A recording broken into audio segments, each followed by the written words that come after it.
नमस्कार, आप देख रहे हैं न्यूज 24। मैं हूं विपनेश माथुर। लोकसभा चुनाव के दौरान राहुल गांधी और अखिलेश यादव के हाथों में अपने संविधान की कॉपी कई बार देखी गई होगी। अपने हर भाषण में दोनों नेताओं के साथ ही विपक्ष के तमाम नेता मोदी सरकार पर आरक्षण और संविधान विरोधी होने का जमकर आरोप लगाते रहे। तकरीबन 2.5 महीने बाद एक बार फिर विपक्ष मोदी सरकार पर संविधान को लेकर हमलावर है। इंडिया अलायंस के तमाम दल एक सुर में ये कह रहे हैं कि हम जो सालों से कहते आ रहे हैं उसका सबूत मिल गया है। केंद्र की मोदी सरकार आरक्षण खत्म करने की दिशा में कदम बढ़ा रही है। विपक्ष का आरोप यह भी है कि सरकार संविधान को खत्म करने की दिशा में काम कर रही है। यानी चुनाव आते ही एक बार फिर संविधान का मुद्दा भी लौट आया है।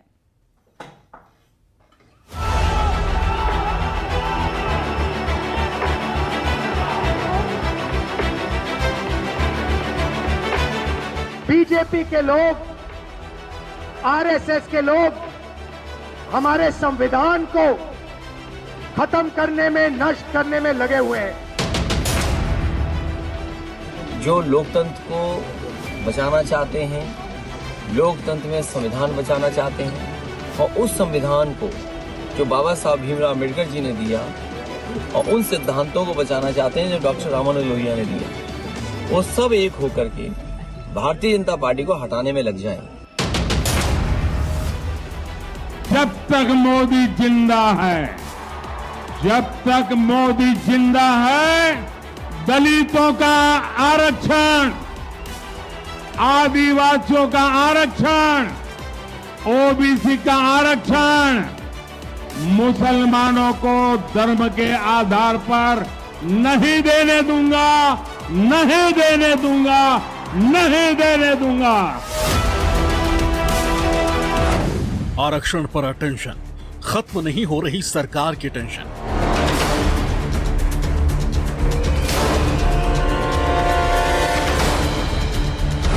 इंडिया फिर एकजुट, एनडीए में पड़ने वाली है। जिस तरीके से ये नुक्तियां निकाली हैं, कतई हम लोग इसका समर्थन नहीं करते। लोकसभा के बाद विधानसभा, फिर संविधान पर जंग छिड़ा।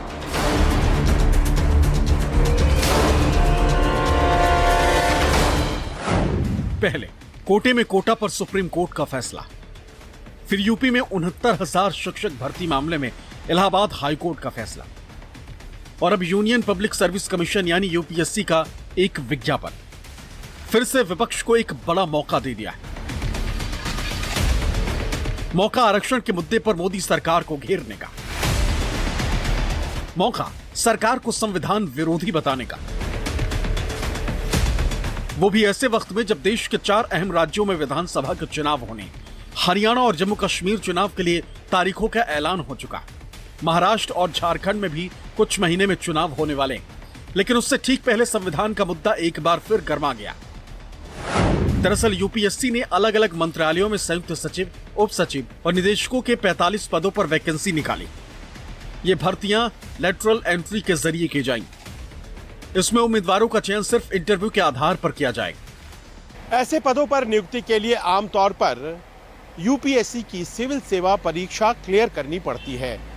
यूपीएससी की सिविल सेवा परीक्षा पास करने और राज्य सरकार और कई मंत्रालयों में कई साल सेवा देने के बाद कोई अधिकारी जॉइंट सेक्रेटरी के पद पर प्रोन्नति के लायक समझा जाता है। ऐसे अधिकारी आईएएस, आईपीएस और आईएफएस जैसे ऑल इंडिया सर्विस और ग्रुप ए सर्विस से आते हैं क्योंकि उन्हें सबसे ज्यादा योग्य माना जाता है। लेकिन लैटरल एंट्री के जरिए कोई भी अभ्यर्थी बिना कोई परीक्षा दिए सरकार में बड़े से बड़ा पद प्राप्त कर सकता है। देश के ब्यूरोक्रेसी के सर्वोच्च पदों पर भर्ती का ये नया तरीका विपक्ष को एक नया मुद्दा दे चुका है। कांग्रेस नेता और लोकसभा में नेता प्रतिपक्ष राहुल गांधी ने इस संविधान पर हमला बताते हुए एक्स पोस्ट में लिखा, नरेंद्र मोदी संघ लोक सेवा आयोग की जगह राष्ट्रीय स्वयंसेवक संघ के जरिए लोक सेवकों की भर्ती कर संविधान पर हमला कर रहे हैं। केंद्र सरकार के विभिन्न मंत्रालयों में महत्वपूर्ण पदों पर लेटरल एंट्री के जरिए भर्ती कर खुलेआम एससी, एसटी और ओबीसी वर्ग का आरक्षण छीना जा रहा है। मैंने हमेशा कहा है कि टॉप ब्यूरोक्रेसी समेत देश के सभी शेष पदों पर वंचितों का प्रतिनिधित्व नहीं, उसे सुधारने के बजाय लेटरल एंट्री द्वारा उन्हें शेष पदों से और दूर किया जा रहा है। ये यूपीएससी की तैयारी कर रहे प्रतिभाशाली युवाओं के हक पर डाका और वंचितों के आरक्षण समेत सामाजिक न्याय की परिकल्पना पर चोट है। प्रशासनिक ढांचे और सामाजिक न्याय दोनों को चोट पहुंचाने वाले इस देश विरोधी कदम का इंडिया मजबूती से विरोध करेगा। आईएएस का निजीकरण, आरक्षण खत्म करने की मोदी की गारंटी। आखिर क्या होता है लेटरल एंट्री और यूपीएससी के नए विज्ञापन के बहाने मोदी सरकार पर क्यों सवाल खड़े हो रहे हैं, वो बताएंगे। लेकिन उससे पहले जरा ये जान लीजिए कि इस वक्त देश में आरक्षण की मौजूदा व्यवस्था क्या है। केंद्र से लेकर राज्यों की सरकारी नौकरियों में ओबीसी श्रेणी के अंतर्गत आने वाले व्यक्तियों को 27% आरक्षण का लाभ मिलता है। वहीं अनुसूचित जाति यानी एससी को 15% और अनुसूचित जनजाति यानी एसटी को 7.5% आरक्षण दिया जाता है। इसके अलावा सामान्य श्रेणी से ताल्लुक रखने वाले आर्थिक रूप से कमजोर लोगों को ईडब्ल्यूएस कोटे के तहत 10% रिजर्वेशन मिलता है। इस लिहाज से देखा जाए तो सरकारी नौकरियों में 59.5% लोग आरक्षित कोटे से आते हैं। ऐसे में यूपीएससी लेटरल एंट्री के जरिए जिन 45 सीटों को भरने जा रहा है, उसे अगर आरक्षण के तराजू पर तौले तो 26 से 27 अफसर आरक्षण के कोटे से आने चाहिए थे। लेकिन विज्ञापन में इसका कोई जिक्र ना होना और इतने बड़े पदों पर निजी क्षेत्रों के अनुभवी लोगों के लिए भी ओपन करना सियासत का केंद्र बन गया है। समाजवादी पार्टी के अध्यक्ष अखिलेश यादव ने अपने एक्स पोस्ट पर लिखा, बीजेपी अपनी विचारधारा के संगी साथियों को पिछले दरवाजे से यूपीएससी के उच्च सरकारी पदों पर बैठाने की जो साजिश कर रही है, उसके खिलाफ एक देशव्यापी आंदोलन खड़ा करने का समय आ गया। यह तरीका आज के अधिकारियों के साथ युवाओं के लिए भी वर्तमान और भविष्य में उच्च पदों पर जाने का रास्ता बंद कर देगा। आम लोग बाबू और चपरासी तक ही सीमित हो जाएंगे। ये सारी चाल पीडीए से आरक्षण और उनके अधिकार छीनने की है। अब जब बीजेपी ये जान गई है कि संविधान को खत्म करने की भाजपाई चाल के खिलाफ देश भर का पीडीए जाग उठा है, तो वो ऐसे पदों पर सीधी भर्ती करके आरक्षण को दूसरे बहाने से नकारना चाहती। सरकार इसे तत्काल वापस ले, क्योंकि ये देश हित में भी नहीं। देश भर के अधिकारियों और युवाओं से आग्रह है कि यदि बीजेपी सरकार इसे वापस ना ले तो आगामी 2 अक्टूबर से एक नया आंदोलन शुरू करने में हमारे साथ कंधे से कंधा मिलाकर खड़े हों। ये देश के विरुद्ध एक बड़ा षड्यंत्र है। वहीं बिहार के पूर्व डिप्टी सीएम और आरजेडी नेता तेजस्वी ने भी मोदी सरकार पर करारा हमला बोला। उन्होंने लिखा कि केंद्र की मोदी सरकार बाबा साहेब के लिखे संविधान और आरक्षण के साथ कैसा घिनौना मजाक और खिलवाड़ कर रही है। यह विज्ञापन उसकी एक छोटी सी वानगी है। यूपीएससी ने लेटरल एंट्री के जरिए सीधे 45 संयुक्त सचिव, उप सचिव और निदेशक स्तर की नौकरियां निकाली, लेकिन इनमें आरक्षण का प्रावधान नहीं। अगर यूपीएससी सिविल सेवा परीक्षा के माध्यम से 45 आईएएस की नियुक्ति करती है तो उसे एससी, एसटी और ओबीसी को आरक्षण देना पड़ता, यानी 45 में से 22 से 23 अभ्यर्थी दलित, पिछड़ा और आदिवासी वर्गों से चयनित होते। मोदी सरकार बहुत ही व्यवस्थित, पद्धतिबद्ध, योजनाबद्ध और शातिराना तरीके से आरक्षण को समाप्त कर रही। बीएसपी सुप्रीमो मायावती ने भी यूपीएससी के नए विज्ञापन के बहाने मोदी सरकार पर निशाना साधा है। केंद्र में संयुक्त सचिव, निदेशक और उप सचिव के 45 उच्च पदों पर सीधी भर्ती का निर्णय सही नहीं, क्योंकि सीधी भर्ती के माध्यम से नीचे के पदों पर काम कर रहे कर्मचारियों को पदोन्नति के लाभ से वंचित रहना पड़ेगा। इसके साथ ही इन सरकारी नियुक्तियों में एससी, एसटी और ओबीसी वर्ग के लोगों को उनके कोटे के अनुपात में अगर नियुक्ति नहीं दी जाती है तो ये संविधान का सीधा उल्लंघन है। और इन उच्च पदों पर सीधी नियुक्तियों को बिना किसी नियम के बनाए हुए भरना ये बीजेपी सरकार की मनमानी हो, जो कि गैर कानूनी एवं असंवैधानिक होगा। भारतीय जनता पार्टी आरक्षण विरोधी पार्टी है। भारतीय जनता पार्टी पूरे देश में पिछड़ों का, दलितों का, आदिवासियों का आरक्षण खत्म करना चाहती है। ये तो इस देश की जनता का धन्यवाद है कि उन्होंने 240 पर बीजेपी को रोक दिया, वरना तो अब तक आरक्षण और संविधान दोनों खत्म हो गया होता।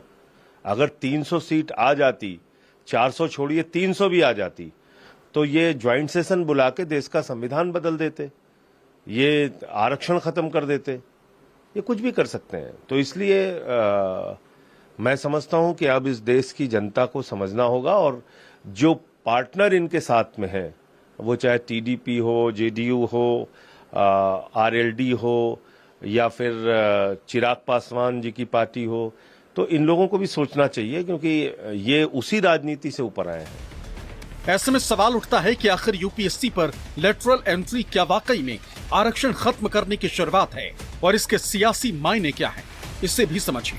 लेटरल एंट्री निजी क्षेत्र से विशेषज्ञों की भर्ती को लेकर है। यह शुद्ध रूप से तकनीकी आधार पर है। इसका राजनीति से कोई लेना देना नहीं है। इसके माध्यम से केंद्र सरकार के कुछ मंत्रालयों में संयुक्त सचिव, निदेशक और उप सचिव पर भर्ती होनी है और वैसे भी ये 3 साल के लिए ज़्यादा 2 साल और बढ़ाया जा सकता है। तो इसको राजनीतिक रूप देना पूरी रूप से सही नहीं है, क्योंकि ये माना जा रहा है कि यूपीए सरकार में ये प्रथा को समर्थन दिया गया था और 2018 में पहली बार इस माध्यम से भर्ती हुई। तो इसे राजनीतिक रंग देना पूरी तरह से गलत है।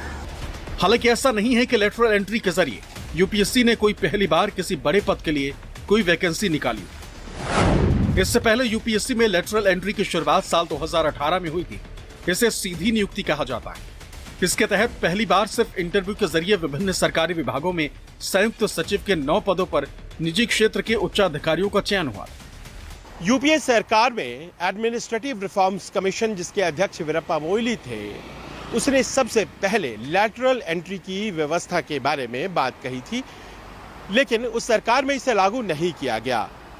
बाद में साल 2017 में मोदी सरकार ने सरकार के विभिन्न विभागों में निजी क्षेत्र के विशेषज्ञों के नियुक्ति की बात कही और उसके लिए लैटरल एंट्री व्यवस्था की बात को विचार में लाया गया। मोदी सरकार का ये मानना था कि अगर निजी क्षेत्र के अनुभवी और उच्च पदों पर बैठे अधिकारी सरकार के विभिन्न विभागों में संयुक्त सचिव, निदेशक और उप सचिव के तौर पर नियुक्त होते हैं तो इससे ब्यूरोक्रेसी में गति आएगी। इसी विचार के साथ अगले ही साल 2018 में सरकार में लैटरल एंट्री की व्यवस्था को लागू किया गया। जाहिर है विवाद बढ़ता देख केंद्र सरकार को भी सामने आना पड़ा। केंद्रीय सूचना एवं प्रसारण मंत्री अश्विनी वैष्णव ने अपने एक पोस्ट में लिखा, लेटरल एंट्री यानी सीधी भर्ती का विचार यूपीए के समय का है। ये यूपीए सरकार ही थी जिसने लेटरल एंट्री की अवधारणा विकसित की थी। इसके बाद दूसरा प्रशासनिक सुधार आयोग ARC 2005 में यूपीए सरकार के तहत स्थापित किया गया था। इस आयोग की अध्यक्षता वीरप्पा मोइली ने की। यूपीए सरकार के समय ही ARC उन भूमिकाओं में अंतराल को भरने के लिए विशेषज्ञों की भर्ती की सिफारिश की थी। एनडीए सरकार ने इस सिफारिश को लागू करने के लिए एक पारदर्शी तरीका बनाया है। यूपीएससी में पारदर्शी और निष्पक्ष तरीके से भर्ती की जाएगी। इस सुधार से शासन में सुधार होगा। जिस तरीके से ये नियुक्तियां निकाली हैं, कतई हम लोग इसका समर्थन नहीं करते और ख़ास तौर पर सरकारी नियुक्तियां कोई भी हों, उसमें आरक्षण के प्रावधानों का ध्यान रखने की ज़रूरत है। आप कोई भी सरकारी नियुक्तियां बिना इन प्रावधानों के नहीं कर सकते। प्राइवेट सेक्टर में ये व्यवस्था नहीं है। ऐसे में अगर सरकारी उसमें भी और किसी भी तरीके की नियुक्ति हो, कोई भी नियुक्ति हो, उसमें रिजर्वेशन जैसे प्रावधानों का ध्यान रखने की ज़रूरत है। ये नहीं किया गया है, ये मेरे लिए भी चिंता का विषय है। मैं सरकार का हिस्सा हूँ, मेरे पास वो मंच है अपनी बातों को रखने का और जो मैं आने वाले दिनों में मैं रखूँगा भी वहाँ पर फिलहाल मैं और मेरी पार्टी कतई इसके साथ सहमत नहीं है। ब्यूरोक्रेसी के शीर्ष पदों पर भर्तियों के लिए यूपीएससी के नए विज्ञापन से पहले यूपी में 69,000 शिक्षकों की भर्ती मामले में इलाहाबाद हाईकोर्ट ने जो फैसला सुनाया है, उससे बीजेपी सरकार पहले ही आरक्षण के मुद्दे पर बैकफुट पर आ गई। लिहाजा एक के बाद एक इस तरह के मुद्दों से सरकार की मुसीबतें जरूर बढ़ गई। मुझे लगता है कि आरक्षण को मुद्दे पर तो खैर नहीं होगा, क्योंकि उसमें अगर केंद्र सरकार चाहती भी है कि हम अपने लोगों को रखें, तो फिर वो आरक्षण के मुद्दे से इतना घबराई हुई है केंद्र सरकार कि वो इन मुद्दों का तो ध्यान रखेगी। लेकिन ये बात सही है निश्चित रूप से कि उसमें उनके अपने चाहे वो संघ के हों, चाहे भाजपा के हों, या जो उनके समर्थक हों, उन लोगों की कहीं ना कहीं बैकडोर से एंट्री की एक संभावनाएं तो बनती है।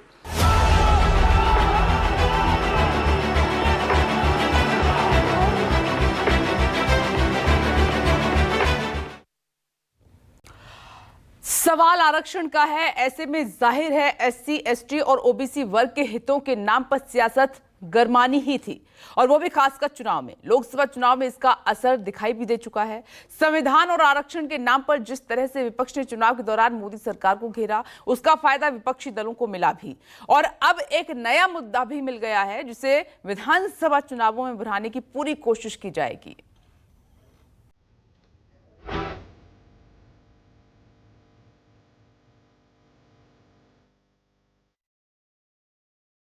नतीजों के हिसाब से देखा जाए तो हाल ही में खत्म हुए लोकसभा चुनाव में बीजेपी की अगुवाई वाले एनडीए को उम्मीद के मुताबिक रिजल्ट नहीं मिले। बीजेपी को जहां देश भर में 240 सीटें मिली, वहीं एनडीए में शामिल टीडीपी को 16, जेडीयू को 12 और इनके अलावा बाकी के 12 दलों को 25 सीटें मिली थी। कुल मिलाकर एनडीए का आंकड़ा 293 तक पहुंच पाया, यानी बहुमत से 21 सीटें ज्यादा। जबकि 2019 में अकेले बीजेपी के पास 303 सीटें। वहीं विपक्षी दलों में सबसे ज्यादा कांग्रेस को 99 सीटें मिली। इसके अलावा समाजवादी पार्टी के खाते में 37, टीएमसी को 29 और डीएमके के हिस्से में 22 सीटें आई। कुल मिलाकर इंडिया गठबंधन को 234 सीटें मिली। इनमें सबसे ज्यादा फायदा कांग्रेस और समाजवादी पार्टी को मिला। कांग्रेस के पास जहां 2019 में 52 सीटें थी, वहीं समाजवादी पार्टी को महज 5 सीटें मिली थी, यानी इन दोनों ही दलों को 2024 में 79 सीटों का फायदा मिला। जानकार मानते हैं कि चुनाव के दौरान विपक्ष ने जो सरकार के खिलाफ आरक्षण और संविधान विरोधी का एक सुर में अभियान चलाया, उसका काफी फायदा मिला। ऐसे में माना जा रहा है कि आने वाले दिनों में जिन राज्यों में विधानसभा के चुनाव होने हैं, उसमें भी विपक्ष ऐसे मुद्दों पर बीजेपी को घेरने की पूरी तैयारी में। विधानसभा चुनाव में संविधान या आरक्षण से बड़ा मुद्दा भाजपा के खिलाफ 10 साल से सरकार का रहना है, और जिस तरह से वहाँ पर किसान आंदोलनों ने एक माहौल बनाया है, इस कारण भी ये कोई बड़ा मुद्दा नहीं होगा। लेकिन वहाँ अन्य मुद्दे ज़्यादा बड़ा हैं, क्योंकि संविधान बदलने या आरक्षण को लेकर जिस तरह से विपक्ष प्रचार कर रहा है, उससे भारतीय जनता पार्टी को नुकसान तो हो सकता है, लेकिन इसके प्रचार से ज़्यादा नुकसान दूसरे कारणों का है। अब जरा आंकड़ों में समझिए कि इसका आने वाले चुनाव में क्या अहमियत है। सबसे पहले बात हरियाणा की।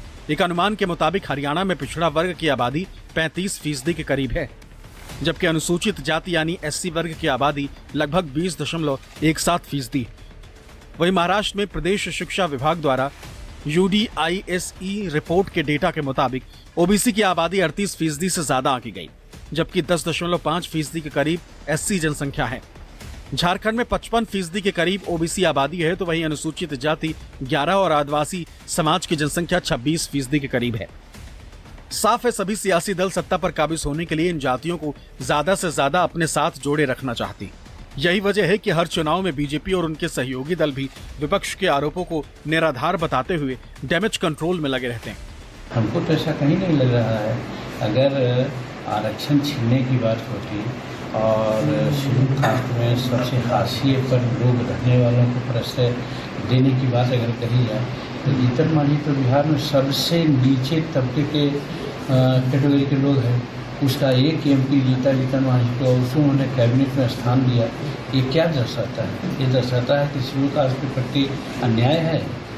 शेड्यूल कास्ट के प्रति उनका पूरा सम्मान है, सबको सम्मान देते हैं, मैं मानता हूँ। और जहाँ तक आरक्षण छीनने की बात है, कहाँ आरक्षण छीनने की बात हो रही है?